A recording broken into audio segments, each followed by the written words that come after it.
नवपद की आराधना का आज द्वितीय दिन। आज के दिन किसकी आराधना करनी है हमें? सिद्ध भगवंत की आराधना। सिद्ध भगवंत का ध्यान करना है, जो 8 कर्मों को नष्ट करके 8 गुणों को प्रगटाते हैं। ऐसे हम सिद्ध भगवंत को नमस्कार वंदना करते हैं। सिद्ध भगवंत के 8 गुण और उनका कलर कौन सा होता है? रंग कौन सा है? लाल। अरिहंत किसके भंडार थे?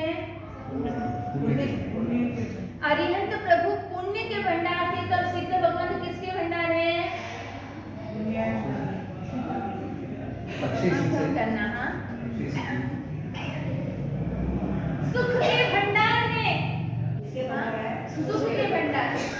इनके जैसा सुख दुनिया में किसी का भी सुख नहीं हो सकता है। सिद्ध भगवान जैसा सुख किसी के पास नहीं मिलने वाला।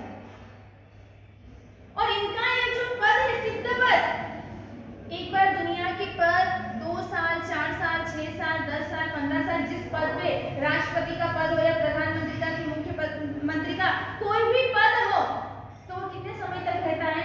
मिनिमम 5 साल 10 साल। ज्यादा अच्छा काम हुआ तो तीसरे साल भी वापस उसको बना देंगे। 5 10 15 साल तक का वो टाइम पीरियड रहता है। इतने साल तक वो उस पद पर रह सकता है। अरिहंत का भी एक समय होता है, कहते हैं ना, अरिहंत प्रभु का भी एक पद रहता है, एक समय तक ही रहता है वह पद। लेकिन लास्ट में अगर उसका लक्ष्य जो होता है वह, तो उसका भी अरिहंत प्रभु का भी लक्ष्य कहाँ रहता है? सिद्ध बनना। किसी भी हालत में मुझे सिद्ध बनना है, उनका एक ही लक्ष्य रहता है।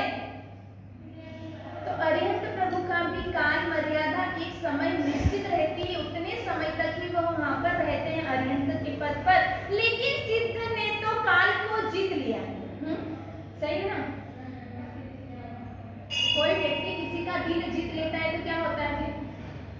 वह जो कहता है वह सब कुछ मानने के लिए वह तैयार हो जाता है।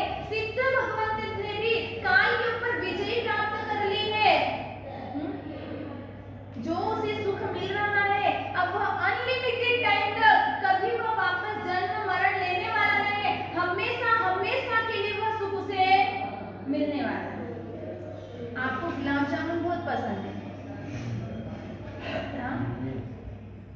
कोई भी मिठाई हो, XYZ, गुलाब जामुन तो क्या है 99% लोगों को अच्छे लगते हैं। गुलाब जामुन और रसमलाई, रसगुल्ला, ये ऐसी मिठाइयाँ हैं, बंगालिया मिठाई भी, कि जो बंगाल में जा पाए या न जा पाए, लेकिन बंगाल की मिठाइयाँ हमें बहुत पसंद आती है। ये हमारे 2-4 चॉइस करे हुए मिठाई रहती है और वो सबको पसंद आती है। जब हमने पहला रसगुल्ला लिया या पहला गुलाब जामुन लिया, खाते वक्त हमें जो आनंद की अनुभूति, पहला खाएंगे तो कितना अच्छा लगेगा ना, क्या स्वाद है। हाँ, करेंगे ना?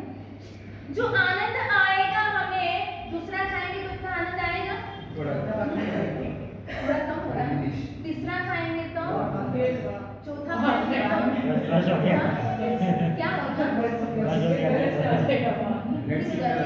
जो चीज आपको लग रही हमको वह सुख देने वाला है, आनंद देने वाली है, जो चीज वह आपने एक खाई तो आनंद आया, दूसरी खाई तो आनंद कम हुआ, तीसरी खाई तो वह आनंद कम हुआ, फिर वह अपने मुंह पर आ जाता है। वह आनंद हमें नहीं आता है, हमें उससे दुर्गंधा होने लगती है, हमें उससे घृणा होने लगती है कि बस अब ये हमें। लेकिन जो मेरे सिद्ध भगवान का जो सुख है ना, शुरू में जो सुख मिलता है ना, वो अनंत अनंत अनंत गुना वो बढ़ता बढ़ता और बढ़ता ही जाता है। सिद्ध प्रभु का ऐसा सुख। अब हमें यह सुख अच्छा लग रहा है या सिद्ध का सुख? हाँ, सुख बढ़ता है तो अच्छा है। घर में गाड़ी ना हो और गाड़ी आ जाए, 5 लाख की गाड़ी घर के सामने खड़ी हो जाए तो हमें सुख अच्छा लगेगा। लेकिन वह गाड़ी आ गई, उसके बाद में सुख क्या हो गया? जब तक नहीं आ रही थी उसकी चिंता थी हमें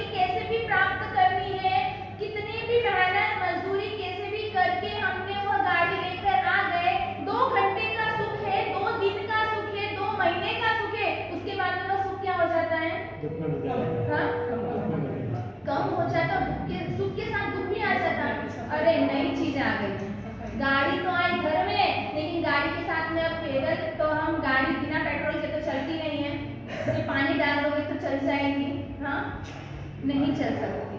उसके लिए पेट्रोल का खर्च, नए नए पुर्जे रोजाना नए नए खराब होना, उसका दुख, हमारा दुख, हमारा सुख दुख मिश्रित दुख है। हाँ, आप सोचते हैं मेरे घर पर गाड़ी आई है, मैं गाड़ी में बैठकर आराम से यात्रा कर लूंगा। अब आपको लग रहा है कि सचमुच में वह गाड़ी, वह ट्रेन, वह या बस या मेरी जो भी पर्सनल हम चीज लेकर जा रहे हैं वह हमें सुख देगा? फिक्स है आपका वह सुख? कभी भी रास्ते में वह धोखा दे सकती है आपको। या तो पेट्रोल खत्म हो सकता है, या कोई पहिया खराब हो सकता है, या ड्राइवर वहां से भाग भी, पेट्रोल का भाव बढ़ जाता है। पेट्रोल का भाव सुख मान रहे हैं, वह सुख तो चंद दिनों का, चंद क्षणों का सुख है, लेकिन मेरे प्रभु जो सिद्ध भगवान का जो सुख है वह अनंत अव्यवहार, जो वह नष्ट हो ही नहीं सकता। दिन प्रतिदिन जो सुख उसका बढ़ता रहता है। कहते हैं कि सिद्ध का सुख कैसा है? भूत, भविष्य और वर्तमान, सभी देवों को भी मिला लें। सिद्ध भगवंत के एक क्षण का सुख बता रहे हैं। प्रेजेंट, पास्ट और फ्यूचर में जो देव हैं उन सभी देवों का सुख मिलाकर भी अगर सिद्ध भगवंत के एक क्षण का सुख नापने जाए तो उसकी बराबरी नहीं कर सकता। अब आप सोचना सिद्ध का सुख कौन सा है, कैसा है? कोई व्यक्ति 5 माले की बिल्डिंग में रह रहा होगा तो आपको लगता है वो इसके जैसा कोई सुखी नहीं। लेकिन मेरे प्रभु का सुख कैसा है? देवलोक के जब देवता का वर्णन सुनते हैं ना, स्वर्गलोक का, कि स्वर्गलोक कैसा है, वहाँ के सुख कैसे हैं, वहाँ की पहनावा, आभूषण, रहन सहन, वहाँ के विमान, वहाँ की देवियाँ वो कैसी है, तो हमें स्वर्गलोक में जाने की इच्छा हो जाती है कि मुझे यहाँ से मरकर कहाँ जाना है? मुझे यहाँ से अपना आयुष्य पूर्ण करके देवभूमि में जाना है। हमें वहाँ की इतनी चाहना होती है, एकमात्र आपने देखा नहीं, केवल सुना है। दूसरे भाव में देव के सुख भोग कर आए हैं, लेकिन वह आज हम भूल गए हैं। इस भाव में हम उसका वर्णन सुनते हैं और वर्णन सुनते ही हमें वहां जाने की, वह चीज प्राप्त करने की इच्छा हो जाती है। आज तक सिद्ध भगवंत के सुख को देखा है, हमने सुना है गुरु भगवंतों के मुख से, लेकिन अभी तक सिद्ध बनने की चाहना किसके मन में हुई है? किसी के मन में हुई कि कुछ भी हो जाए? होती तो है चली जाती है। कहाँ जाती है? हाँ, कहाँ जाती है? होती तो है ये संसार। सुनते हो उस वक्त अपने को ये संसार से वैराग्य नहीं आता है, तो ये आपका सच्चा वैराग्य नहीं है। हाँ, मसाया। सुख के समय में भी संसार असार लग रहा हो, संसार के प्रति निर्वेद भावना आती हो, तो अपने को जानना है। हम सही में जान सकते कि सचमुच में मुझे संसार के प्रति सच्चा वैराग्य उत्पन्न हुआ, नहीं तो अभी सच्चा वैराग्य नहीं उत्पन्न हुआ। परमात्मा के प्रति सच्ची श्रद्धा अभी तक हमारे अंदर नहीं आई। एक बच्चे को कह दिया जब बचपन से वह किसी ऐसे वैसे किसी नॉर्मली झुपड़पट्टी वाले लोगों के साथ में वह घूमता है। घूमते घूमते उसको 2-4 वर्ष हो गए। एक बार वह कहीं गया और किसी व्यक्ति ने उसे देखा और कह दिया, अरे बच्चे, तू तो इन भीड़ वालों का बच्चा नहीं, झुपड़पट्टियों के घर का नहीं, तू तो एक राजा के यहाँ राजकुमार था, तू राजा का बच्चा है, तू यहाँ पर क्या कर रहा है? तू तो राजगद्दी संभालने वाला है। और जैसे ही उसको यह मालूम पड़ता है, वो किसका प्रयत्न करेगा? हाँ, किसके लिए मेहनत करेगा? वह राजा बनने के लिए मेहनत करेगा। अरे मेरा स्थान यहाँ नहीं है, मेरा स्थान कहाँ है? सिंहासन पे मेरा स्थान है, मैं राजा हूँ, मैं आने वाले समय में राजा बनने वाला हूँ, उसके लिए वो मेहनत करेगा। हमारा भी स्थान है संसार में नहीं है। हमारा अगर कोई स्थान है तो वह मोक्षपुरी नगरी है। कौन सी है? लेकिन उस चीज को हम भूल गए कि हमें जाना कहाँ है, हमारा निवास स्थान कहाँ है, हमारे परिवार स्वजन कौन सा है, हम कौन है,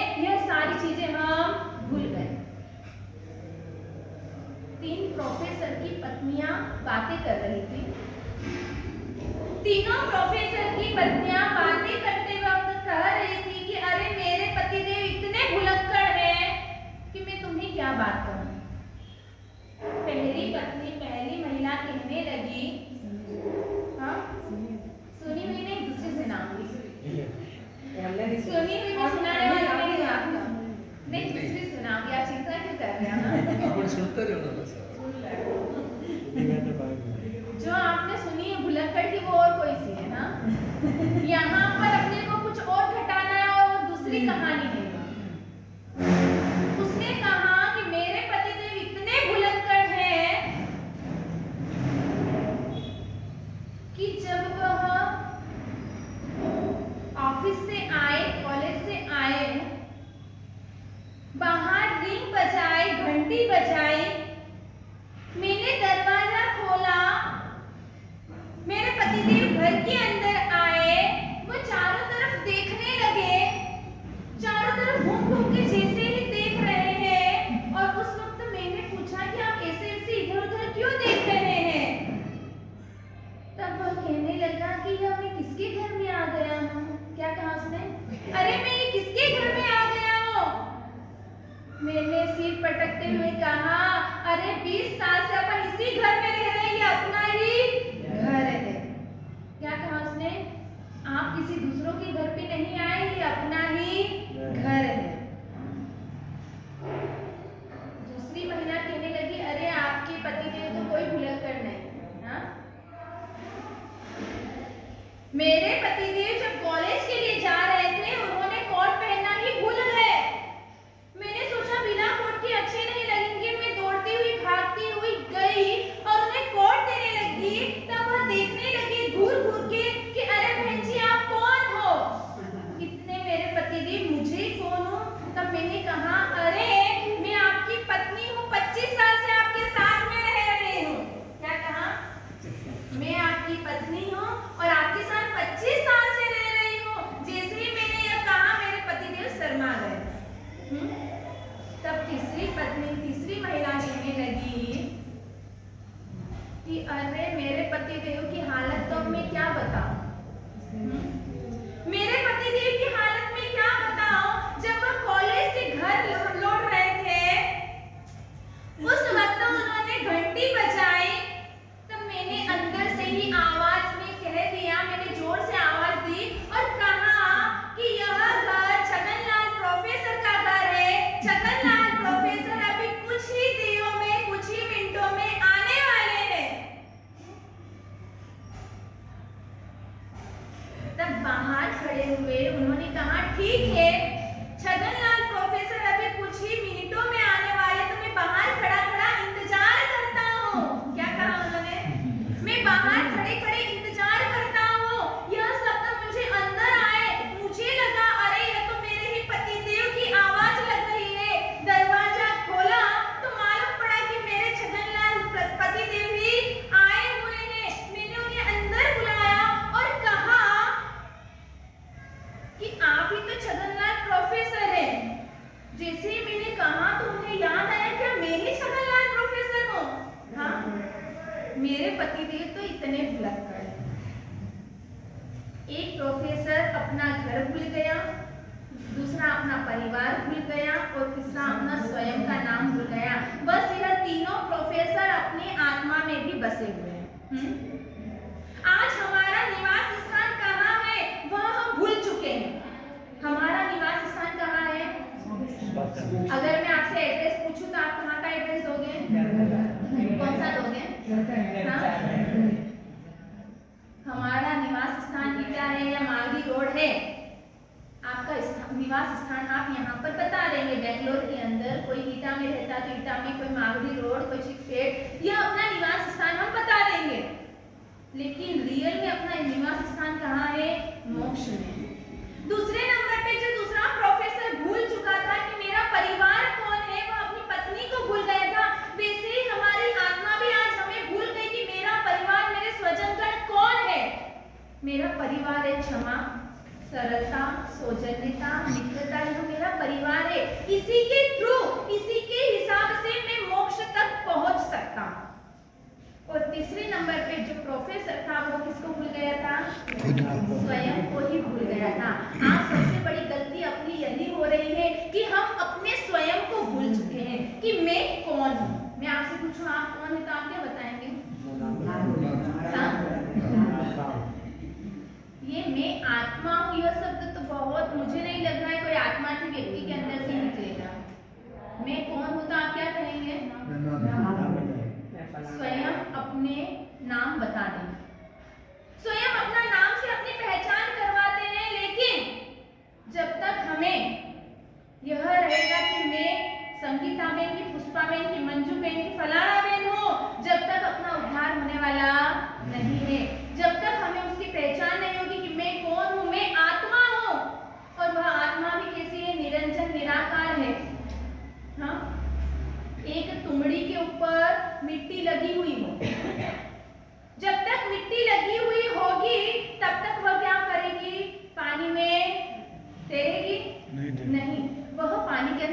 जाएगी। जब तक मिट्टी का लेप उस पर लगा हुआ है वह तैर नहीं सकती है, पानी में डूब जाएगी। जैसे ही उसका लेप दूर हो जाएगा वह मिट्टी अलग हो जाएगी, वह तुमड़ा ऊपर आ जाएगा। उसी तरह से हमारी आत्मा के ऊपर भी कर्म रूपी में ऐसे चिकने जमे हुए हैं, जब तक वह अरिहंत सिद्ध आचार्य और उपाध्याय और साधु ऐसे नौपत की आराधना करके हम उस कर्म मेल को दूर करेंगे, तभी हमारी आत्मा भी क्या होगी, इस संसार सागर से तैर जाएगी। आज अगर जो अनंत अनंत अनंत जो उपकार हमारे यहाँ पर बताया है, अरिहंत का उपकार तो है, अरिहंत तो राजा है ही सही, अरिहंत का हमारे जीवन में उपकार है, लेकिन उससे भी डबल किसका उपकार है? सिद्ध भगवान का। कौन सा उपकार है? ये सबको मालूम है कि जब एक आत्मा मोक्ष में जाती है तब निगोद से एक आत्मा बाहर आती है। यह सबसे बड़ा उपकार है। और बाहर आने के बाद में निकालने का काम कौन करता है? अरिहंत प्रभु। फिर सही मार्ग हमें दिखाने वाला जो होता है वह अरिहंत प्रभु बताते हैं, लेकिन सबसे मूल जो बीज जो था वह हमारा सिद्ध भगवान हमें निगोद से बाहर निकाल देते हैं। और सिद्ध भगवान भी आपको एक कर्ज देकर जाते हैं साथ में। एक व्यक्ति अर्जेंट में बस में चढ़ गया, कोई आवश्यक कार्य होगा और बस में चढ़ गया वह व्यक्ति। अब गाड़ी में फ्री फोकट की अपने कोई रिलेशन तो है नहीं जो अपने को फ्री में बिठा देगा। और पैसे का काम तो ऐसा है कि संबंध भी वहां पर नहीं चलते, पैसे का हिसाब साफ और सुथरा होना चाहिए सभी का, सही है ना। बस में वह बैठ गया, एक अर्जेंट काम था, तुरंत बैठ गया, जेब में पैसे नहीं थे, वह भूल चुका था पैसा लाना। अब क्या होगा उससे? क्या करेगा कंडक्टर ड्राइवर जो भी हो? उसने पैसे मांगे, उसने कहा मेरे पास पैसे नहीं। उसी गाड़ी से उतारने की तैयारी हो रही कि बाकी के आजू बाजू में जो बस के अंदर बैठे हुए हैं वो उसके ऊपर हंसने लगे। उस वक्त एक व्यक्ति वहां पर बैठा हुआ, उसने अपने जेब में से पैसे निकाले और टिकट उस व्यक्ति को दे दी। सामने वाले व्यक्ति को थोड़ी शर्मिंदगी महसूस हुई, वह कुछ कहने वाला था, उसके पहले ही उस व्यक्ति ने कह दिया कि भाई इसका कर्ज कुछ नहीं है, तुम्हें कुछ भी नहीं देना है, यह तो मेरा फर्ज बनता है, मैंने तुम्हारे ऊपर कोई उपकार नहीं किया है, क्योंकि एक दिन मैं भी ऐसा ही फंसा हुआ था। क्या कहा उसने? मेरी भी परिस्थिति एक दिन ऐसी ही थी, किसी व्यक्ति ने, सज्जन व्यक्ति ने आकर मुझे ऐसी ही हेल्प करी थी। जब मैंने उससे पूछा मैं आपका यह कर्ज कब और कैसे अदा करूं, तब उस व्यक्ति ने मुझे कहा कि ऐसी कोई प्रॉब्लम में फंसा हुआ कोई व्यक्ति हो, उसकी हेल्प कर देना तो मेरे कर्ज से तुम मुक्त हो जाओगे। आज मैंने आपकी हेल्प कर दी है, आपकी सहायता करी है, तो मैं कर्ज से मुक्त हो गया हूँ। अब मैं यह कह रहा हूँ, अगर तुम्हें कर्ज से मुक्त होना है तो तुम भी किसी असहाय कोई ऐसी परिस्थिति में फंस गया हो, उसकी तुम भी सहायता कर देना और तुम भी मेरे इस ऋण से मुक्त हो जाना। सिद्ध भगवान तो हमें यही बात कह रहे हैं। क्या कह रहे हैं? मेरे ऊपर भी एक ऋण था, जब मैं निगोद से निकला था तब किसी सिद्ध आत्मा ने ही मुझे बाहर निकाला। वह ऋण मेरे सिर पर था इतने वर्षों से, इतने सालों से, और वह ऋण मुक्त आज मैंने मोक्ष में जा रहा हूँ तो मैंने तुम्हें बाहर निकाला है और मैं उस ऋण से क्या हो गया हूँ? मुक्त हो गया। अब तुम्हारे ऊपर वह ऋण, हाँ, वह कर्ज आपके सिर पर है। अब तुम्हें कब मुक्त होना है? जब आप मोक्ष में जाएंगे तब उस सिद्ध आत्मा के कर्ज से आप मुक्त हो जाएंगे। अब अपने ऊपर एक 5-25 लाख का जब कर्जा किसी से ले लेते हैं तो हमें रात भर नींद आती है? हमें रात भर नींद नहीं आती। इसी तरह रहते हैं कि किस तरह से कैसे क्या करूं कि यह ऋण मेरा चुक जाए, यह कर्ज जो है मैं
मंगल ग्रह जो रहता है वह भी लाल कलर का रहता है। अगर किसी के जीवन में सूर्य ग्रह कमजोर हो, सूर्य और मंगल अगर नड़ते हो कहीं पर हमें, तो सिद्ध भगवंत की आराधना करने से यह ग्रह हमें पीड़ित नहीं करते। सूर्य और ग्रह, मंगल की माला नहीं गिननी है आपको, किसकी गिननी है? हाँ, ये तो मुझे यह ग्रह नड़ रहे हैं तो मैं सूर्य और मंगल की माला गिननी है नहीं, हमें सिद्ध भगवंत की नमो सिद्धाणम पद की माला गिनना है, जिससे हमें सूर्य भी नहीं नड़ेगा, मंगल भी नहीं नड़ेगा और ऐसे शाश्वत सुख को हम प्राप्त कर सकते हैं। सिद्ध बनने के लिए सबसे पहले हमें सरल और तरल बनना पड़ेगा। सरल और तरल, अगर सरल बन गए तो सिद्ध पद हमारे से दूर नहीं हो सकता है। और ऐसी ही सिद्ध पद की आराधना किसने करी थी? श्रीपाल राजा और मैना सुंदरी ने ऐसे सिद्ध पद की आराधना भी करी, और उसका फल क्या है ये हम आगे देखेंगे कि ऐसे मालव देश के राजा प्रजापाल राजा की जो 2 पुत्रियां थी, किस तरह से, किस कारण से इन दोनों आत्माओं ने नवपद की आराधना करी। मालव देश के राजा प्रजापाल की दोनों पुत्रियां सूरसुंदरी और मैना सुंदरी 16 कलाओं 64 कलाओं में वह पारंगत हो गई, और उसके बाद में प्रजापाल राजा ने राजसभा के अंदर क्या किया? दोनों बहनों की परीक्षा ले रहे हैं। सबसे पहले प्रजापाल राजा ने सूरसुंदरी से प्रश्न किया। सूरसुंदरी को कह रहे हैं कि जन्म मरण का चिन्ह क्या है? उस जो क्वेश्चन करेंगे उसका एक ही आंसर है, और आपको सबको मालूम ही है, तो भी एक अपना कर्तव्य बनता है, तो हम बता रहे हैं कि जन्म मरण का चिन्ह क्या? कामदेव की पत्नी कौन? उत्तम जाति का फूल कौन सा? और कुंवारी कन्या का विवाह होने के बाद वह क्या करती है? इन चारों प्रश्न का एक ही जवाब देना है। और उस वक्त सूरसुंदरी क्या कर रही है? अपने चिंतन करके उसने अपने पिता को जवाब दिया कि सासरे जाय इसका आंसर है। क्या है? सासरे जाय। अब कैसे हुआ सासरे जाय? जन्म मरण का चिन्ह क्या है? तो सांस चलती है तो हमें मालूम पड़ जाता कि ये व्यक्ति जिंदा है या मर गया है। तो जन्म मरण का चिन्ह है सांस। कामदेव की पत्नी कौन है? तो रति है। फिर उत्तम जाति का फूल कौन सा है? जाई जाति का जो फूल होता है वो उत्तम जाति का कहलाता है। और कन्या विवाह के बाद क्या कहाँ जाती है? ससुराल ही जाती है। घर में फिर नहीं रखोगे आप? हाँ, रखने वाला है कोई? कोई लड़की अगर ससुराल से आ गई हो, 5 दिन 15 दिन 20 दिन हो गए हैं, 1 महीना हो गया है, उसके बाद घर वाले नहीं पूछेंगे तो पड़ोसी के लोग पूछ लेंगे क्यों इसको ससुराल नहीं जाना है? क्या लड़ाई करके है कि झगड़ा करके है? यानी कि ऐसे क्वेश्चन वो पूछने लग जाते हैं। जब शादी होने के बाद में पियर पर ज्यादा समय तक नहीं रह सकती है, उसका घर जो होता है वो कहाँ होता है? ससुराल ही होता है। तो विवाह के बाद में कन्या ससुराल जाती है। अब सूरसुंदरी के बाद में प्रजापाल राजा किससे प्रश्न पूछ रहे हैं? मैना सुंदरी से कह रहे हैं। मैना सुंदरी से प्रश्न पूछा है। 3 अक्षर का है वह प्रश्न, जिसमें पहला अक्षर पूछा है कि पहला अक्षर निकाल दिया जाए तो जो शब्द बनता है वह दुनिया को जिंदा रखने का कार्य करता है। दूसरा शब्द निकाल दिया जाए तो अच्छे धुरंधर विद्वान जो भी हो इसके सामने क्या हो जाते हैं? हाँ, संहार हो जाता है। और तीसरा शब्द निकाल दिया जाए तो वशीकरण का एक मंत्र बन जाता है। प्रश्न का एक ही जवाब मैना सुंदरी को देना है। और उस वक्त मैना सुंदरी ने जिसको यह ओले जी की जो ढालें आती होगी, अगर ढाल के माध्यम से आपको मालूम पड़ जाएगा कि मैना सुंदरी से पिता ने क्या प्रश्न पूछे थे और मैना सुंदरी ने उसका जवाब क्या दिया था कि पिताजी मेरी आंखों में जो शोभा दे रहा है इसका आंसर है। आंखों के अंदर काजल शोभा देता है। कहाँ निकाल दिया जाए तो जल। अगर जल बिना व्यक्ति, हर कोई व्यक्ति तड़पता है, जल नहीं मिले, एक बार भोजन के बिना चलेगा लेकिन जल के बिना नहीं चल सकता है। दूसरा नंबर, दूसरा शब्द निकाल दिया जाए मध्य का शब्द तो क्या बन जाएगा? काल। काल के आगे किसी का भी नहीं चलता, एकमात्र किसका चलता है? आज अभी मैंने अभी बताया था, केवल सिद्ध भगवंत का चलता है और काल के आगे किसी का भी नहीं चलता। काल अगर नतमस्तक होता है तो सिद्ध के आगे ही नतमस्तक होगा और सभी काल ही सभी को उस पंजे में जकड़ रखता है। और तीसरे नंबर का जो शब्द निकाल दिया जाए तो क्या शब्द बनेगा? काज। हर व्यक्ति को काज यानी कि काम ही पसंद होता है। आगे में बैठ के पूछने के लिए व्यक्ति नहीं होता है। हाँ, चाहे गोरा हो या काला हो, व्यक्ति का काम ही व्यक्ति को पसंद आता है। गोरा रूप 4 दिन तक पसंद आएगा, उसके बाद में अगर वह काम नहीं करेगी तो क्या लगेगा? हाँ, हाँ, थोड़ी सावली होगी तो चलेगी, काम तो करने का। हाँ, काम नहीं करेगी तो नहीं चलेगी। हाँ, काम वाला है। क्या पूछने जाते हैं अपन? किसी बच्चे के लिए लड़की देखने जाएंगे तो अपन सबसे पहले क्या देखेंगे? उससे क्या पूछेंगे? कितना एजुकेशन है, कहाँ तक पढ़ी हुई है, सबसे पहले ये पूछेंगे ना। उसके बाद में क्या पूछोगे? हाँ, अरे आजकल पूछने की जरूरत नहीं, आप इतना पूछ लोगे ना, बोले क्या घर में काम वाली लेके जा रहे होते हैं। हाँ, अभी तो लड़की आजकल ये पूछने का सिस्टम चला गया है। अगर आप पूछने चले जाओगे तो बोले कि मुझे वहाँ पर बहू बेटी बना के ले जा रहे हैं कि काम वाली बना कर ले जा रहे हो, इसलिए पूछना ही नहीं है आज के समय में। हाँ, बनाए तो ठीक, ना बनाए तो नौकर चाकर है ही। अभी तो लड़की वाले सभी तीनों चारों मित्र कह रहे थे कि भाई अपन पिकनिक के लिए जाते हैं। अब पिकनिक के लिए जाना है तो कुछ तो आइटम बना कर जाते हैं कि वहां जाएंगे, थकेंगे, आराम करेंगे, बातें करते करते खाएंगे तो मजा आएगा। तो सब मित्रों ने सोच लिया कि तू क्या बनाएगा? मैं खीर पूरी बना के आऊंगा, दूसरे ने बोला मैं सैंडविच बना के आऊंगा, तीसरे ने बोला मैं ये बना के आऊंगा। तीनों चारों मित्रों ने कह दिया कि मैं ये चीज बना के आऊंगा। किसी ने दाल चावल, किसी ने पूरी सब्जी, सब बनाने का बोल दिया। एक मित्र चुपचाप बैठा हुआ था, उसने बोला, तीनों मित्र ने उसको पूछा कि अरे भाई तू क्या बना के लाएगा? तो उसने कहा कि मैं मेरे भाई को लेकर आऊंगा। क्या बोला उसने? मैं खाने वाले को लेकर आ जाऊं, तुम सब लेकर आओगे तो खाएगा कौन? हाँ, जैसी ही अपनी यहाँ पर हालत है। हाँ, सब घर में हर सुविधा मिल जाएगी लेकिन अब खाने वाला घर में 4 व्यक्ति भी नहीं है और नौकर 4 मिल जाएंगे हमें। किसके लिए?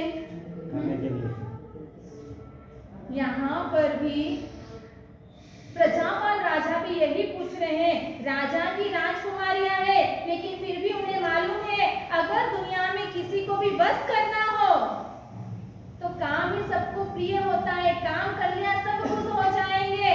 दोनों बच्चियों की, दोनों कन्याओं के प्रश्नों के उत्तर सुनकर राजा बड़े प्रसन्न हुए।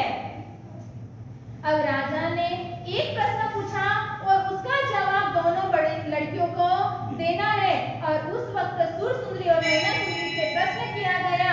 राजा ने कहा कि पुण्य से क्या क्या मिलता है? अभी इस पुण्य का कमाल ऐसा है कि यह पुण्य किस तरह से मैना को घुमाएगा।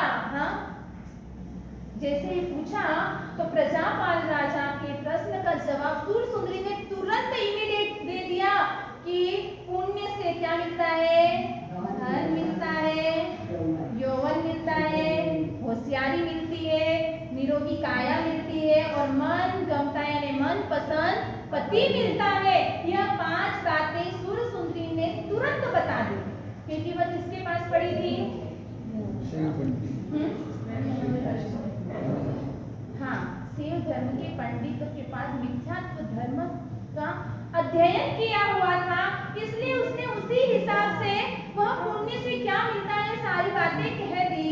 सूरसुंदरी का मौका मिला, सूरसुंदरी ने से पूछा गया, तब सूरसुंदरी ने कहा कि पुण्य से क्या मिलता है। सूरसुंदरी के प्रश्न कौन से हैं और आंसर कौन से हैं और मैना के आंसर कौन से हैं। मैना ने कहा कि पुण्य से विनय मिलता है, विवेक मिलता है और क्या मिलता है, सीएल का पालन मिलता है, हाँ अच्छी बुद्धि मिलती, विवेक हो गया, वही होशियारी चतुराई मिलती है और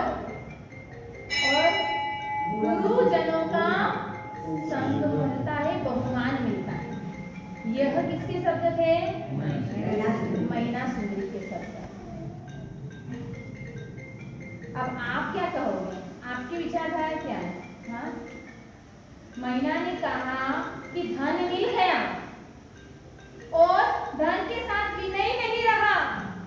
ऐसे भी व्यक्ति के पास धन आने के बाद विनयी गुण चला जाता है। धन आते ही वह अकड़ के चलने लग जाता है, सीना तान कर चलने लग जाता है। धन है और विनय नहीं है तो वह धन किसी काम का नहीं रहेगा। उसके बाद में क्या बताया है, धन के बाद में क्या बताया था सूरसुंदरी ने, यौवन। धन के बाद में यौवन बताया है, वह जवानी बताई है, लेकिन जवानी के अंदर विवेक व्यक्ति खो दे, विवेक यानी समझ, जवानी आई है आपकी और आप विवेक को भूल जाएंगे तो उस व्यक्ति को हमेशा जीवन पर्यंत तक उसे पछताना ही पड़ेगा। तीसरे नंबर पे सूरसुंदरी ने क्या कहा है, सुंदर देहड़ी यानी सुंदर शरीर, सुंदर शरीर मिल गया हो। सुंदर शरीर के बाद में वह उस शरीर का दुरुपयोग कर ले, अगर शील पालन उसके जीवन में ना हो तो वह सुंदर देह मिला हुआ भी कोई मायने नहीं रखता है। उसके बाद में क्या बोला उसने, मन गमता पति यानी कि मन पसंद भरता, मन पसंद पति मिल गया हो लेकिन मोक्ष की उसको आशा ना हो, उस पति के सुख वैभव में वह भूल गई, उसके संसार में ही रस बस गई और मोक्ष मार्गों को वह भूल गई हो तो वह मन पसंद पति मिला हुआ भी उसके लिए कोई काम का नहीं। वह इस तरह से अनेक तर्क वितर्क करके उन चीजों को घटा रही है और बता रही है कि पुण्य से यह विनय विवेक और शील और गुरु भगवंत का संत समागम और यह सारी चीजें मिलती है। दोनों के प्रश्नों के जवाब सुनकर प्रजापाल राजा बड़े ही हर्षित हो गए, आनंदित हो गए और खुशी के मारे दोनों पुत्रियों को कहने लगे कि मांगो पुत्रियों, तुम्हें जो मांगना हो मांगो, मेरे अंदर वो ताकत है, मैं ऐसा सक्षम व्यक्ति हूँ कि जो मैं निर्धन को भी क्या कर देता हूँ, धनवान कर देता हूँ। यह शब्द जब उसने कहे तब सूरसुंदरी ने हाँ में हाँ मिला दी और हाँ में हाँ मिलाने वाले ही लोग ज्यादा मिले, सही है ना। पीठ पीछे भले बाद में कुछ भी करें लेकिन उस वक्त तो हाँ में हाँ मिला देते हैं। सूरसुंदरी ने भी हाँ में हाँ मिला दी कि हाँ पिताजी आप ही सब कुछ कर सकते हो, इसमें कोई शंका का विषय नहीं है।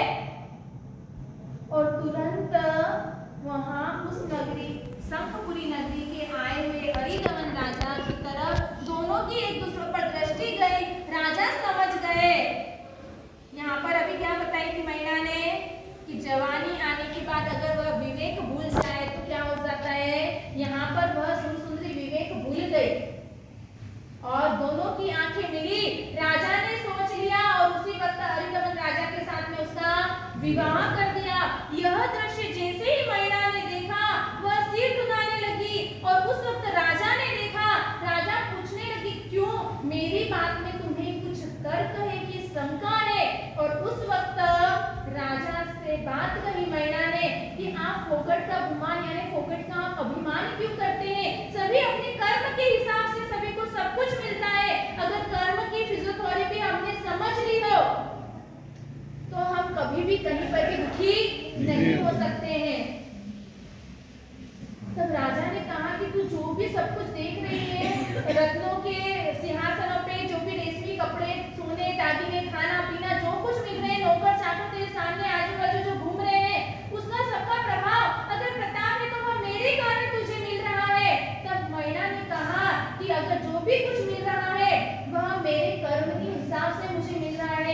आपने मुझे कोई न्योता नहीं भेजा था, मैं अपने कर्म के हिसाब से आपके घर पर उत्पन्न हुई हूँ, आपके घर पर जन्म में हुआ है मुझे, तो मेरे कर्म से ही मुझे सब कुछ मिल रहा है। और उस वक्त राजा क्या हो गए, लाखिले हो गए। हाँ? जब अपनी बात में सहमति कोई न देना तो हम रुष्ट रुष्ट हो जाते हैं। हाँ? गुस्सा हाँ में हाँ कर दो जब तो खुश। हाँ?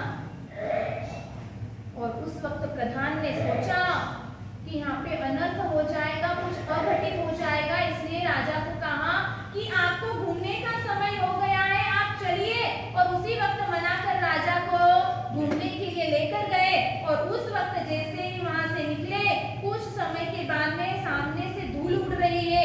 राजा ने पूछा कि कौन है, तब प्रधान ने बताया यहाँ पर कौन आए हैं, 700 कोढ़ी आए हैं जो कोढ़ रोग से ग्रसित है, आप ऐसा करें मार्ग बदल लें।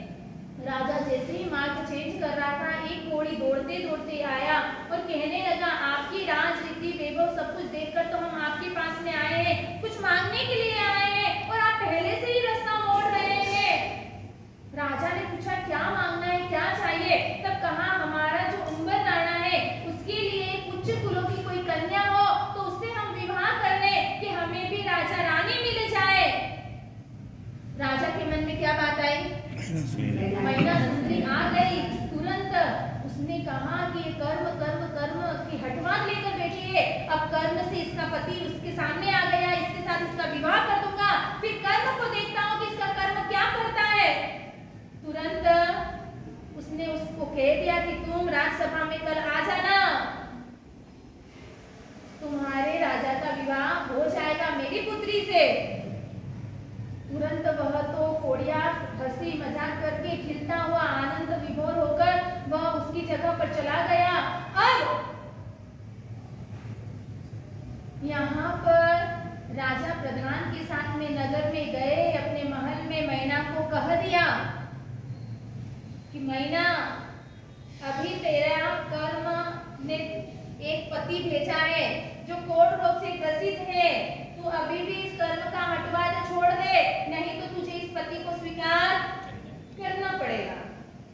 राजसभा भरचक भरी हुई है। जब वो कोढ़ी लोग आ रहे हैं, उम्बर राणा को किस पर बिठाया है? हाँ? अपनी बारात किस पर आती है? हाँ?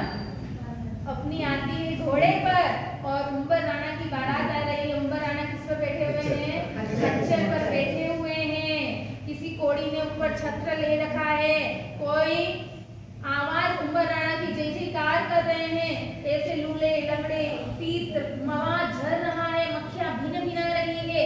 ऐसा दृश्य जब देख रहे हैं, नगर में एंट्री कर रहे हैं, तो कोई लोग सोच रहे हैं कोई भूत है, कोई पिशाच है, कोई देव, ऐसा कोई व्यक्ति आ गया है, भागो, कोई डर रहा है। और कोई जो कर्म के सिद्धांत को जानता है वह कह रहे हैं, अरे यह तो कर्म के मारे हैं, इन्हें कोई कर्म उदय में, रोग उदय में आया है और उसी के कारण इनकी यह स्थिति बनी हुई है। और ऐसे करते करते कई लोगों ने पूछा तुम कहाँ जा रहे हो? तब वहाँ के वो उम्बर राणा के जो साथी लोग थे, जो कोढ़ी लोग थे, वह कोढ़ी लोग क्या कह रहे हैं कि हम अपने राणा का विवाह करने जा रहे हैं। तब कई लोग हंसी मजाक में पूछने लगे, क्योंकि ऐसे कोढ़ियों से कौन शादी करेगा, कोई करेगा नहीं करने वाला। उस वक्त कहा किससे विवाह करने जा रहे हैं? तब उन कोढ़ियों ने क्या कहा, यहाँ के राजा की राजकन्या से हमारे राणा का विवाह हो रहा है। सभी को एक अचंभा लगा, वो सोचने लगे कि क्या सही में इनकी बात सत्य है। उनके साथ में कई लोग, नागरिक लोग भी उनके साथ में आने लगे, जाने लगे और ऐसे करते करते राजसभा में पहुंचे। अब राजसभा में राजसभा भरचक भर गई थी। उम्बर राणा खड़े हैं, उनके सहपाठी जो भी कोढ़ी लोग थे वो भी वहां पर खड़े हैं। राजा सिंहासन पर बैठे हैं, मैना, मैना की माता, सुंदरी की माता सभी वहां पर बैठी हुई हैं। और उस वक्त राजा ने वापस कहा कि सोच ले, विचार ले, नहीं तो तेरे सामने यह तेरा पति खड़ा है, इसको स्वीकार ले। और उस वक्त कहने में हर व्यक्ति कह देता है, लेकिन स्वीकारना बड़ा ही मुश्किल होता है। उम्बर राणा की जैसे ही उम्बर राणा को देखा, मैना सुंदरी ने कहा मेरे कर्म ने, जो ज्ञानियों ने देखा है कि मेरे कर्म में क्या है वह होकर ही रहेगा, उसे कोई बदल नहीं सकता है। और तुरंत वह उम्बर राणा की बाई तरफ जाकर खड़ी हो गई। बड़ी बड़ी बातें करते हैं कर्मों की, लेकिन हम उसको अपना नहीं सकते हैं, जीवन में ला नहीं सकते हैं। आचरण कहते हैं बातों की बादशाह जरूर है, लेकिन आचारों के आचरण के आचार्य अभी तक हम नहीं बने हैं। जीवन में आचरण है तो हम वैसा कार्य नहीं कर सकते हैं। यहाँ पर मैना सुंदरी ने जैसे ही कहा, सुना और तुरंत उम्बर राणा के पास में जाकर पति रूप में उन्हें स्वीकार कर लिया। सभी जगह हाहाकार मचने लगी। कोई राजा का दोष दे रहा है तो कोई राजकुमारी का दोष देख रहा है। कोई लोग कहते हैं कि राजा ने भी अपनी पुत्री की, वह पुत्री बच्ची बालिका है, एक छोटी सी बात के लिए राजा ने इतना बड़ा अनर्थ कर दिया है। और कई लोग तो पुत्री का दोष देख रहे हैं कि यह पुत्री भी कैसी जो अपने पिता के सामने बोल रही है, हट कर रही है। अरे क्या हो गया, पिता ने जो कहा उसको सत्य मान लिया जाए। सब अपनी अपनी मान्यता के अनुसार बातें कर रहे हैं। अब आगे उम्बर राणा के साथ में जो उनके साथी जो थे वह तो खुश हो गए, क्योंकि उनको स्वप्न में भी उन्होंने नहीं सोचा था हाँ कि एक राजा की राजकुमारी हमारे उम्बर राणा को मिलेगी। सब खुश हैं, लेकिन उम्बर राणा दुखी है। उम्बर राणा सोच रहा है, ओह मेरे साथ में बड़ा अनर्थ हो गया। क्या सोच रहा है? एक राजकुमारी, ऐसी कोमल सी कन्या, और उसका मेरे साथ विवाह हो रहा है। मेरे संसर्ग में आकर, मेरे नजदीक में आकर यह भी कोढ़ रोग से ग्रसित हो जाएगी। मन दुखी हो रहा है, लेकिन क्या करे? सारे खुशी खुशी के मारे नगर के बाहर चले गए, जहां पर उनका डेरा डला हुआ था, वहां पर रात्रि विश्राम कर रहे हैं। और उस वक्त रात्रि में मैना और उम्बर राणा की चर्चाएं चल रही है। उम्बर राणा कह रहा है कि हे राजकुमारी, अभी भी समय है, अभी भी कुछ नहीं बिगड़ा है। तुम अपनी ममता में माता के पास में जाकर कह दो कि माता मुझसे भूल हो गई है, तुम्हारी माता, तुम्हारे पिता अन्य किसी राजकुमार के साथ में तुम्हारा विवाह करवा दे। जैसे ही यह कहा, मैना की आंखों में से झरझर आंसू बहने लगे। वह कहने लगी, आप ही मेरे पतिदेव हैं, आप ही मेरे परमेश्वर हैं। वह कहने लगा, अरे कौवे के गले में मोतियों की माला शोभा नहीं देती है, मैं तो तुम्हारे सामने तुच्छ हूँ। तुम इतनी रूपवान हो, तुम्हारी काया भी खराब हो जाएगी। तब उसने कहा कि मेरे लिए आप सर्वस्व हो। आज आपने शब्द कहे हैं, अब अगली बार यह शब्द आप कहना मत। कहते हैं ज्ञानी से ज्ञानी मिले, करे ज्ञान की बात और करे आत्म लाज। अगर ज्ञानी व्यक्ति मिल जाए तो एक दूसरों के अंदर तत्व चर्चाएं ही चलेगी, तत्वों की बातें ही चलेगी। यहाँ पर उम्बर राणा भले ही उस राजकुमारी को देखकर सोच रहे हैं कि अरे इसका जीवन बिगड़ जाएगा, दुखी हो जाएगी, उसको चेता रहे हैं। लेकिन मैना ने कहा कि मैंने पति रूप में आपको स्वीकार कर लिया है, बस अब आप ही मेरे पति हैं। ऐसे करते करते पूरी रात्रि व्यतीत हो गई। सुबह का समय हुआ और सुबह मैना ने कहा कि अपन यहाँ पर आदिश्वर दादा का मंदिर है, वहां पर आदिश्वर दादा के दर्शन करते हैं, जिससे हमारे सारे पाप और दुख दूर हो जाएंगे। कहते हैं ना परमात्मा की स्तवना में, अड़ियाली तारी आंखड़ी, जाने कमल तरी पाकड़ी, मुख दीखे दुख जाए दूर, चिंता मेरे प्रभु कैसे हैं? चिंतामणि रत्न है। अरे इनके दर्शन करने से सारे दुख दूर हो जाते हैं। कितने दुख दूर हुए अपने? देखना, अभी जब मैना और श्रीपाद जब दादा के पास जाएंगे ना, मैना ने कहा है कि आदिश्वर दादा के दर्शन करने से, उनकी प्रतिमा, उनका जो मुख देखने से ही हमारे सारे पाप दूर हो जाएंगे, सारे दुख हम भूल जाएंगे। तब वह उम्बर राणा पूछ रहे हैं आदिश्वर प्रभु कौन है, कैसे हैं, क्योंकि उसे कोई मालूम नहीं है। तब वह कहती है कि आप मेरे साथ चले, मैं पूजा करूंगी। आप तो पूजा नहीं कर सकते हैं, परमात्मा का स्पर्श नहीं सकते, इसलिए आप बाहर बैठना, मैं पूजा करूंगी और आपके लिए सुभावना गाऊंगी। परमात्मा हमारे लिए निकालेंगे और उसी वक्त स्नान वगैरह से निवृत्त होकर मैना सुंदरी उम्बर राणा को लेकर गई, आदिश्वर प्रभु की पूजा अर्चना करी, फिर बाहर रंग मंडप में आकर दोनों चैत्य वंदना करी दोनों ने, और फिर काउसर ध्यान में बैठे हुए। और उस वक्त काउसर ध्यान के अंदर जो आदिश्वर प्रभु के गले में जो फूलों की माला थी और हाथ में जो गुलदस्ता था, जो बिजोरा था, वहां के शासन देवी देवताओं ने क्या किया, ध्यानस्थ मुद्रा में जो उम्बर राणा बैठा हुआ था वह आदिनाथ प्रभु की फूलों की माला उम्बर राणा के गले में आ गई और हाथों का जो बिजोरा था वह भी उसके खोले में आ गया। जैसे ही उम्बर राणा और मैना सुंदरी ने अपना ध्यान पूर्ण किया और जैसे ही ध्यान पूर्ण करने के बाद में देखा, एक आश्चर्य दिखा, उन्हें लगा कि यह फूलों की माला और बिजोरा उम्बर राणा के हाथ में आया है, गले में आ गया है, जरूर कुछ न कुछ अच्छा होने वाला है, कुछ अच्छा घटित होने वाला है। और तुरंत हर्षान्वित होकर, हर्ष विभोर होकर वह वहां से चैतन्य पूर्ण करके कहां पर गई, औसतशाला में। यह नियम होना चाहिए, जब मंदिर की दर्शन वंदन पूजन करने के बाद में हमें तुरंत मंदिर में उपासना के अंदर जाना चाहिए।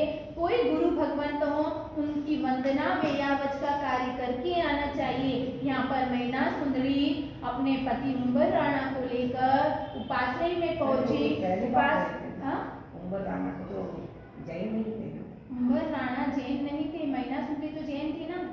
और उम्बर राणा की माता, उन्हें जैन धर्म मिला नहीं था, रियल में तो वह भी जैन धर्म की अनुयायी थी। वह कोड़ियों के साथ रहकर ऐसा हो गया था, लेकिन उनकी माता जब उनको मिलेगी, जब उन्हें भी उनके कुल खानदान का मालूम पड़ेगा कि वो कौन से कुल के खानदान के, वह भी जैन धर्म को ही मानने वाले थे। उनकी माता जो थी वो जैन धर्म की ही अनुयायी थी। तो ऐसे जब उपासना में पहुंची, उम्बर राणा को कोई कुछ मालूम नहीं, क्योंकि छोटी सी अवस्था के अंदर ही उन कोड़ियों के साथ रह रहे थे। 5 साल। इसलिए उम्बर राणा को लेकर मैना सुंदरी उपासना में पहुंची, वंदना करी और उम्बर राणा के पास में बैठी हुई मैना सुंदरी को देखा। जब मैना सुंदरी को आचार्य भगवंत ने देखा, तब आचार्य भगवंत ने कहा कि हमेशा तो मैना सुंदरी किसके साथ आती है, अपनी सखी सहेलियों के साथ में ठाट बाट से आती है। आज यह नर रत्न कौन है? गुरु भगवंत को क्या दिख रहा है वहां पर? कोड़ी नहीं दिख रहा है, क्या दिख रहा है? नर रत्न दिख रहा है। हमें क्या दिखता है किसी के अंदर? निर्गुण। दुर्गुण। गुरु भगवंत ने कहा यह नर रत्न कौन है जो तुम्हारे नजदीक में बैठा हुआ है? और उस वक्त सुरसुंदरी ने सारी चर्चाएं बताई, सारी घटना बताई, और उस वक्त आंखों में से आंसू आ गए। किसके कारण? मुझे ऐसा पति मिला उसके कारण, मुझे राजभोग छोड़ने पड़े उसके कारण, मेरी सारी सुख सुविधाएं चली गई उसके कारण, मुझे दर दर पे भटकना पड़ रहा है उसके कारण। किसके कारण आंखों में आंसू आए? मेरे साथ में यह घटना घट चुकी है।